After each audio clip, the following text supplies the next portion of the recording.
바울 사도는 어떻게 목회를 했을까? 이는 모든 목회자들의 관심이기도 합니다. 무슨 특별한 방법이 있었을까? 고민하고 묵상하다가 바울 사도가 에베소 교회 장로들에게 향한 고별 설교를 제가 읽게 되었습니다. 그 설교의 내용은 이겁니다. 그러므로 여러분이 일깨어 내가 3년이나 밤낮 쉬지 않고 눈물로 각 사람을 훈계하던 것을 기억하라. 바로 이것이다. 바울의 눈물과 훈계가 그의 목회였구나 라고 생각했습니다. 말이 쉽지 정작 눈물의 목회란 그리 쉽지 않습니다. 저도 기억하는데 38년 중에 한 3번 정도 눈물을 흘린 것 같이 기억이 됩니다. 일반적으로 베드로 사도로 하면 떠오르는 이미지가 매우 훈훈한 사람이다, 인간미가 넘치는 사람이다, 이렇게 생각하기 쉽습니다.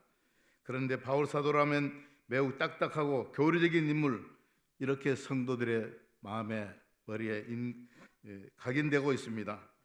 틀린 말은 아닙니다. 그러나 바울 사도에게는 또한 다른 면이 있었다는 것을 우리들이 성경 여러 곳에서 발견할 수가 있습니다. 신약 성경 중 바울 사도가 옥중에서 쓴 편지가 4가 있습니다. 에베소서, 빌립보서, 골로새서, 그리고 빌레몬서를 옥중서신이라 하는데, 그가 옥중에서 눈물로 편지를 쓴 것을 오늘 이 본문에서 우리에게 보여주고 있는데, 이 말씀을 3덩어리로 나누어서 말씀드리겠습니다. 첫 번째 권고가 있습니다. 형제들아, 너희는 함께 나를 본받으라. 따라하겠습니다. 형제들아, 너희는 함께 나를 본받으라. 이 말씀만 딱 떼어서 말하면 바울이 해도 너무네, 겸손하게 나가야지 어떻게 이런 말씀을 할까. 그런데 그것이 다른 성경하고 이렇게 연결해서 보면은 이해가 됩니다. 고린도전서 11장 1절에 내가 그리스도를 본받는 자가 된 것 같이 너희는 나를 본받는 자가 되라, 이렇게 말씀을 했습니다. 너희는 내게 배우고 듣고 받고 듣고 본바를 행함으로 나를 본받으라, 이렇게 말씀했습니다. 그리고 오늘 본문에도 보면은 자세히 살펴보면 이해가 될 수 있는데, 너희가 우리를 본받는 것처럼이라고 했습니다. 여기 우리라고 했습니다. 바울 사도에게 내 자신 한 사람이 아니고 자기 동역자를 여기서 말씀하고 있습니다. 믿음의 아들인 디모데와 에바브로 디도를 말씀하는 줄로 압니다. 그리고 이어서 하는 말씀이 그와 같이 행하는 자들을 눈여겨보라, 그렇게 말했습니다. 눈여겨보라는 말은 좀 깊이 이렇게 살펴보라, 그런 말씀입니다. 이 말씀 참 조심스럽습니다. 왜냐하면 지하철을 타고 가는데 저를 아는 성도가 가까이 왔고 목사님 그러는 거예요. 그러니까 사람들이 다 보는 거예요. 목사가 잘생겼잖아요. 우리 교회에 오셔서 한국교회 지도자격인 목사님이 왔을 때 제가 가서 인사를 우리 방에 가서 했습니다. 그랬더니 우리 정규재 목사님이 우리 원론 목사님 오셨습니다. 그랬더니 저를 보더니 아유, 씨름꾼같이 생겼네. 그렇게 해서 제가 상처를 받았다는 거 아니에요. 아직도 상처가 안 찢어졌어요.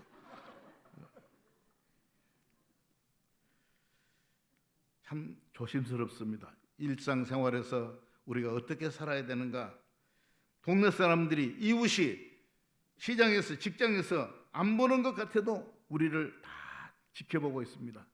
저분이 강일교회 장로님이래, 자기들끼리 말합니다. 그리스도를 본받는 삶은 어떤 것입니까? 먼저는 그리스도의 성품을 우리가 생각해 봐야 되겠습니다. 예수님께서 나는 마음이 온유하고 겸손하니 나의 멍에를 메고 내게 배우라, 너희 마음이 쉼을 얻으리라, 그렇게 말했습니다. 빌립보서 오늘 본문 앞으로 좀 가서 보면 빌립보서 2장 5절에서 8절 말씀을 한번 읽어보겠습니다. 너희 안에 이 마음을 품으라, 곧 그리스도 예수의 마음이니 그는 근본 하나님의 본체시나 하나님과 동등됨을 취할 것을 여기지 아니하시고 오히려 자기를 비워 종의 형체를 가져사 사람들과 같이 되셨고 사람의 모양으로 나타나사 자기를 낮추시고 죽기까지 복종하셨으니 곧 십자가에 죽으심이라. 예수님이 오실 때에 유대인의 왕으로 오셨다고 사람들이 생각했습니다. 그러나 베들레헴 조그마한 고을입니다. 지금도 가보면 그렇게 큰 마을이 아니더라고요. 그것도 말구에 자리를 폈습니다.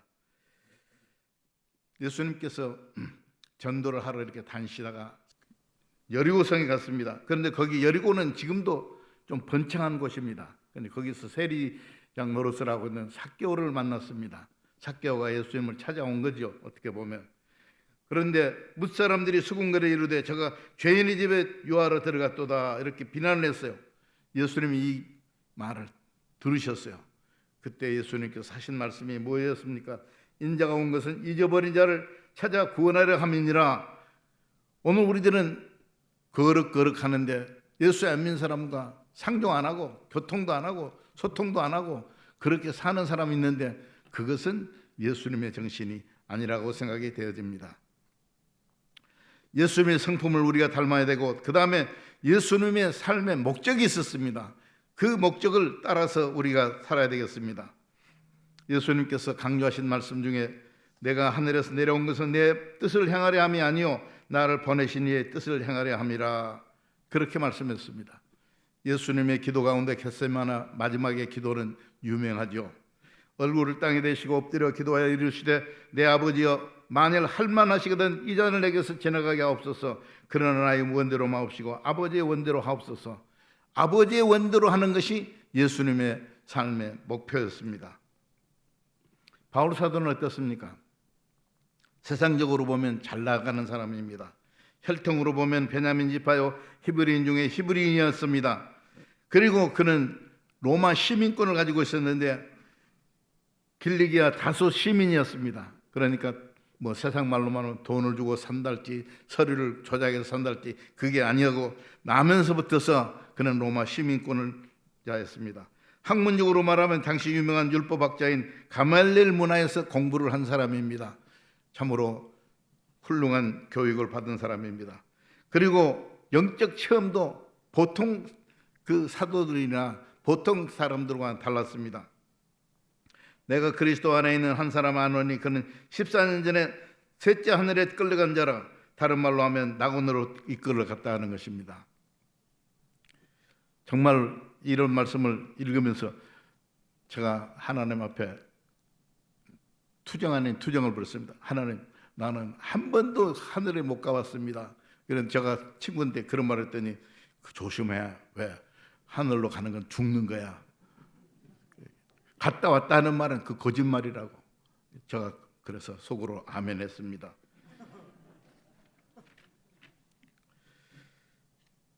그런데 바울 사도는 복음 사역을 위해서 많은 여행도 했습니다. 그리고 삶의 간증이 많습니다.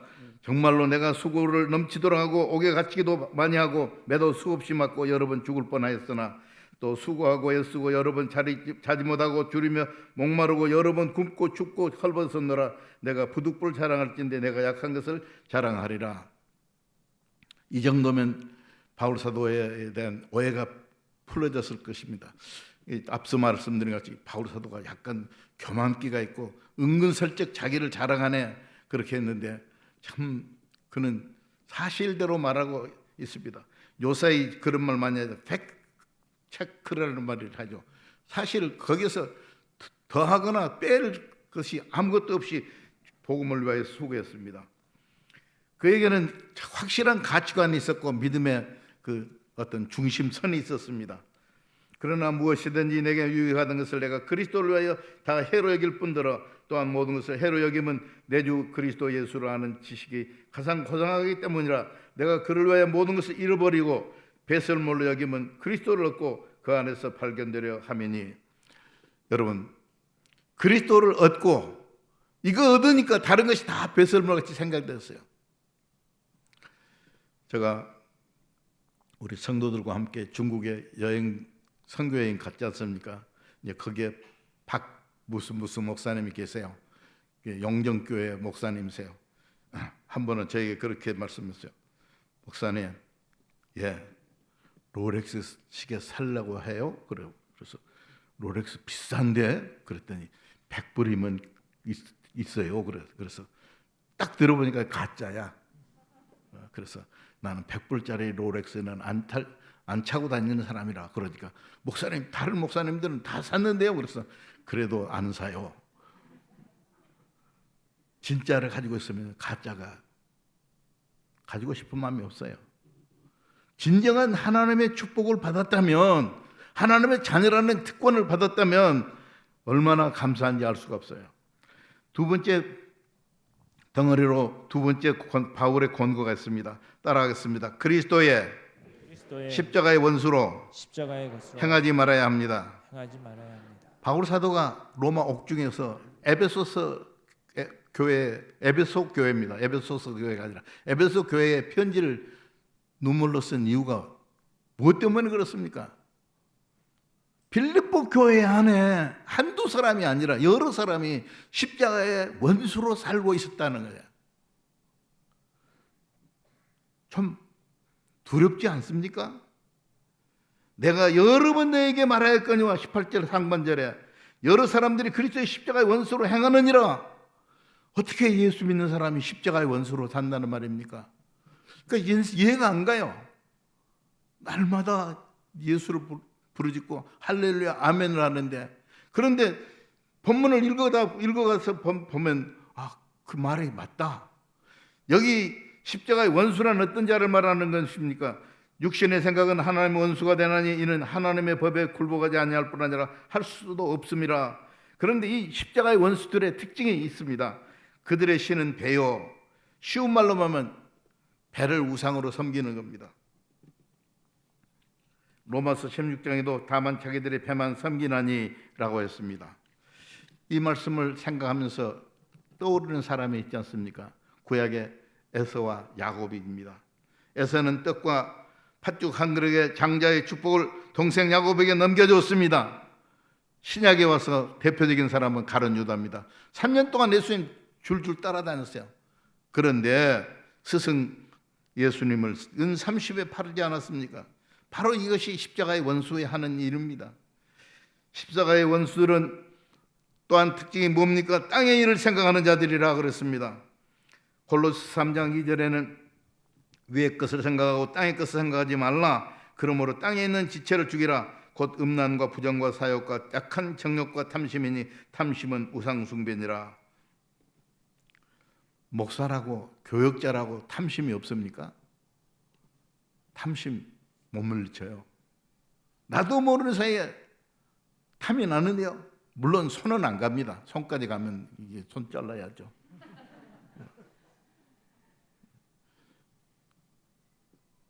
근데 손 자른 적 없어요. 십자가의 원수들은 그런데 문제는 뭐입니까? 마지막에 멸망이다. 사람이 만일 온천을 얻고도 자기 목숨을 잃으면 무엇이 유익하리요? 교회 열심히 다녀요. 근데 십자가의 원수로 살았어요. 그러면 결국에는 목숨을 잃는 것이랑 마찬가지예요. 신앙을 잃는 것은 목숨을 잃는 것보다 더 무거운 벌입니다. 한번 따라서 합시다. 십자가의 원수가 되지 않겠습니다. 저는 그 말씀, 여러분들의 약속을 믿습니다. 바울 사도의 세 번째 권고의 단락이 나타납니다. 따라하겠습니다. 우리의 시민권은 하늘에 있는지라. 아멘. 제가 젊었을 때에는 미국에 비자 받는 것이 어려웠습니다. 목사님들은 대개 비자를 잘 안 줘요. 왜냐? 미국 가면 개척교회를 해버리거든요. 개척교회 하면은 영주권이 나오나 봐요. 그래서 제가 비자 신청했는데 리젝트라고 하더라고요. 그 영어로 하는 말이에요. 그래서 나는 I will come back. 그랬어요. 내가 이제 영어를 해서 죄송한데 난 다시 돌아온다 그러니까 내가 한국의 목사님들 미국에 돌아온다고 해놓고 안 돌아온 사람이 많다는 거야. 내가 그랬어요. 영어를 잘 못하는데 absolutely 이랬어요. 절대적으로 돌아옵니다. 그런데도 맞고 reject 오늘 뭐 영어로만 계속 쓰는데요. 반환하는 거예요. 거부하는 거예요. 여러분, 우리들의 신분을 분명히 알아야 되겠습니다. 나는 누군가? 오늘 본문에서도 분명히 우리의 시민권은 하늘에 있는지라, 따라하겠습니다. 우리의 시민권은 하늘에 있는지라. 우리의 정체성을 분명히 말해요. 너는 땅의 사람이 아니다 하는 거예요. 옛날 번역에는 뭐라고 했습니까? 외국인과 나그네라고 했고, 지금 번역에는 거류민과 나그네라고 했어요. 베드로 사도도 베드로 전서에 뭐라고 말했습니까? 사랑하는 자들아, 거류민과 나귀 같은 너희를 권하노니 영혼을 거스려 싸우는 육체의 정욕을 제어하라. 거류민이라는 게 잠깐 왔다가 가는 사람이에요. 우리 집들은 뭡니까? 아파트가 됐든 단독주택이 됐든 성경에 보면 텐트라고 그랬어요. 텐트. 여러분, 요사이 젊은 사람들은 차례 달고 다니는 거 달면서 강원도로 갔다가 보령으로 갔다가 그렇게 하죠. 결국에는 집으로 돌아와요. 결국은 집에 돌아와요. 우리 성도들은 구원자이신 예수 그리스도의 제 이름을 예배하고 기다리는 자입니다. 예수님 비유 가운데 많은 대부분이 뭡니까? 하늘나라의 비유입니다. 10처녀의 비유 가운데 5처녀는 등불과 기름을 준비했다고 그러잖아요. 정말로 두 가지를 다 준비해 가지고 계십니까? 우리가 신앙생활 하면서 못 볼 것을 보고 듣지 못할 말을 듣는 경우가 있습니다. 여러 성도님들도 눈으로 똑똑히 보았을 것입니다. 소위 다미 선교회 시한부 종말론을 주장하는 사람들이 1992년 10월 28일 세계 종말이 오는데, 그때에 우리 다미 선교회에 속한 사람들은 다 휴거한다. 그래가지고는 흰 옷을 입고 장사하는 사람 장사 다 접고, 학교 다니는 사람들 다 학교에 등교하지 않고 모여가지고 박수치고 찬송하고 그랬어요. 그걸 여러분 보셨죠? 저도 그걸 봤어요. 그 목사님도 넘어갔네? 그게 아니라요, 저녁에 텔레비 딱 켜고, 왜? 저가 봐야 설교를 분명히 할 수 있거든요. 저도 봤는데 12시가 딱 됐는데도 일반 텔레비전 방송에서 했어요. 그게 어느 방송에 있는지 저 기억이 없습니다. 30년 전 일입니다. 그런데 휴거의 사건이 안 일어났어요. 그때 그 사람들이 성도들에게 뭐라고 한 줄 아세요? 연기되었다 그거예요.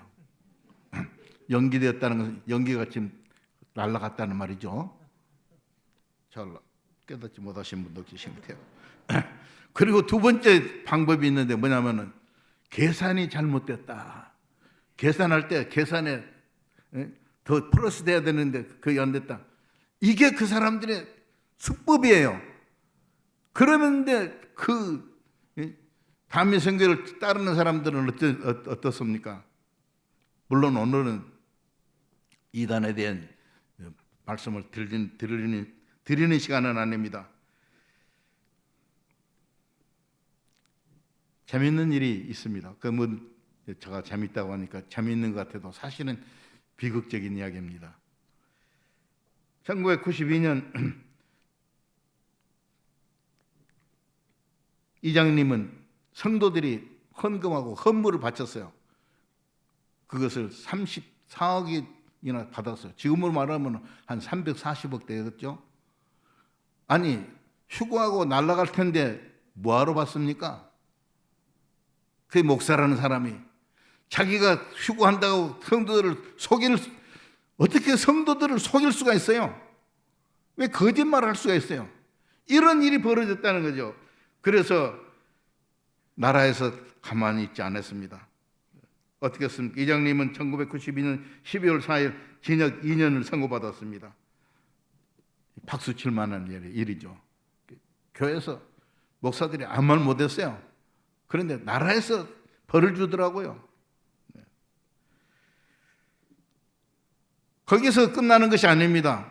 이런 일로 말미암아 이방 세상 사람들은요, 이게 뭐 장로교인지 감리교인지 침례교인지 성결교인지 이단인지 뭐 세상말로 3단인지 그걸 구분 안 하고 똑같이 교회로 보거든요.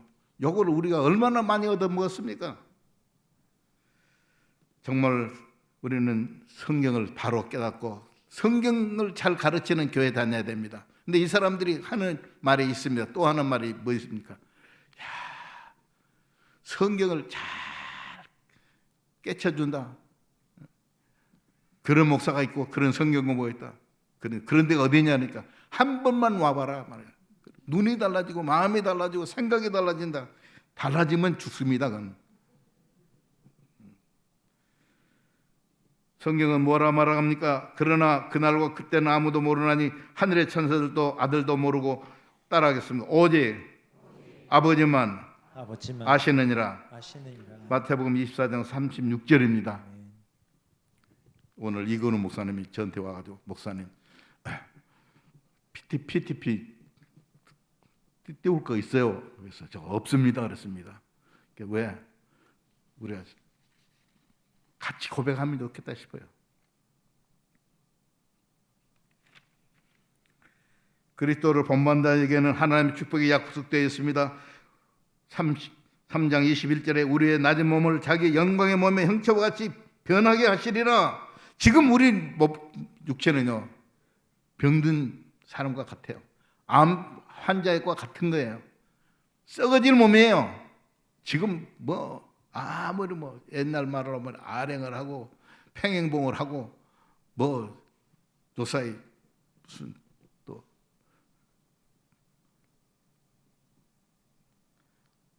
여러 가지 텔레비전 보니까 체조하는 방법도 여러 가지 되거든요. 그래도 우리가 알아야 될 것은 재림할 때 그 전까지는 썩어질 몸이지만 썩지 아니할 몸으로 신령한 몸으로 변화된다고 고린도전서 15장에 말씀하고 있습니다. 이제 말씀을 마치겠습니다. 우리 성도들은 그리스도를 본받아 살아야 합니다. 다 같이 아멘 합시다. 여러분 그리스도를 본받아 살자 한두 번 설교 들은 게 아니죠. 여러분들 가운데서는 그리스도를 본받아라는 토마스 아켄피스가 쓴 책을 읽으신 분도 계실 것입니다. 15세기 네덜란드 공동성월 행재단의 한 수도자였습니다. 아켄피스는 그는 신입 수도사들의 영성 훈련을 위하여서 그리스도를 본받아라는 저수를 했습니다. 그런데 이 책을 읽으면 그리스도를 본받아집니까? 오늘 바울 사도의 말씀을 한번 돌아가서 읽어보겠습니다. 형제들아, 빌립보 교회 성도들아, 너희들이 그리스도를 본받아라. 그렇게 말씀하신 것입니다. 이 성경을 읽는 모든 자들에게 하신 말씀입니다. 우리 따라하겠습니다. 너희가 우리를 본받는 것처럼 앞서 말한 같이 여기에는 바울 사도 혼자만 메시지가 들어가는 거예요. 우리가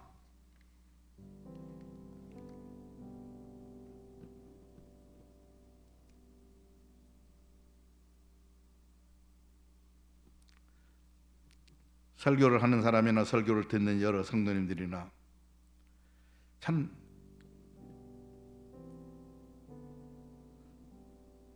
마음을 어떻게 해야 될까? 이거 어떻게 삶을 살아야 되는가? 나는 못하는 거 아니냐? 이런 패배주의에 빠져서는 안 됩니다. 할 수 있다. 할 수 있다.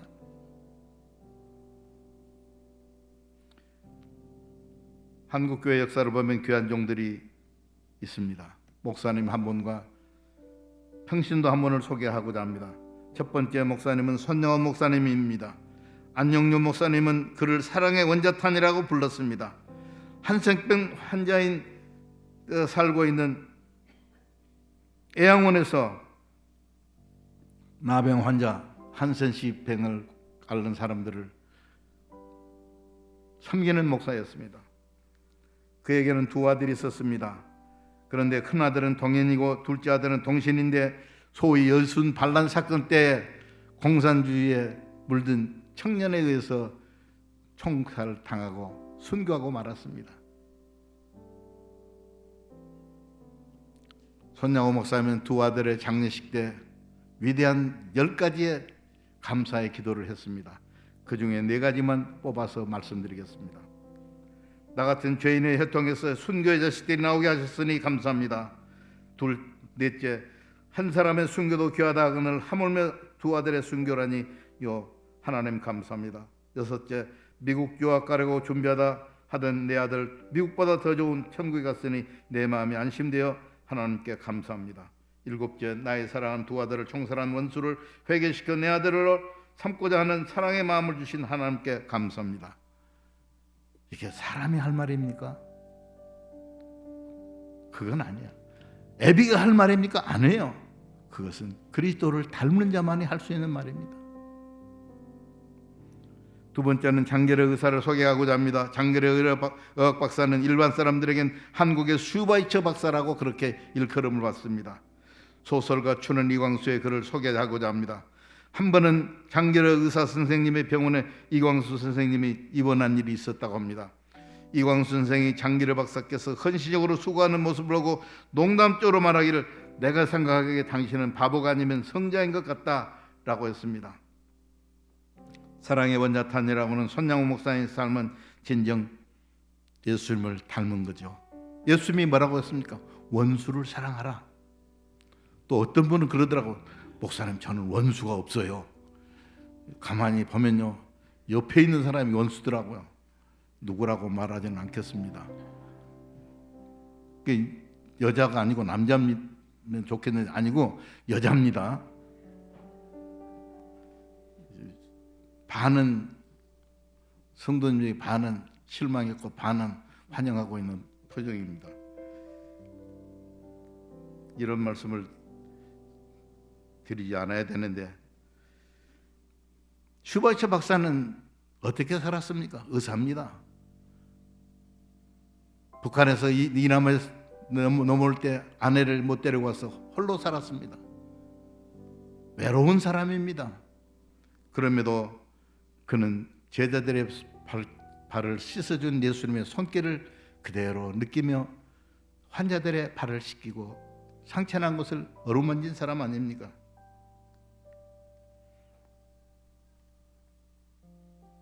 우리 성도들이 이 길로 가야 됩니다. 여러분 여기까지 설교를 했는데 한 30분 정도 가까이 설교했는데 다 들으셔도 잃어버렸을 것 같아요. 그래 딱 요약해서 두 마디로 말씀을 맺겠습니다. 따라하겠습니다. 예수님을 사랑하면 능력이 가능합니다. 사랑하면 닮아져요. 사랑하면 바꿔져요. 부부도 오래 사니까 저도 한 55, 6년 같이 살다 보니까 너무 같아지더라고요. 좋은 쪽으로 같아졌습니다. 오늘 본문 말씀을 유진 피터슨이 쓴 메시지 성경에서는 이렇게 말하고 있습니다. 따라하겠습니다. 친구 여러분, 내 뒤를 잘 따라오십시오. 누가 한 말입니까? 바울 사도가 한 말이며 예수님이 제자들에게 한 말입니다. 내 뒤를 따라오라. 십자가를 지고. 기도하겠습니다. 1분만 묵상 기도하겠습니다.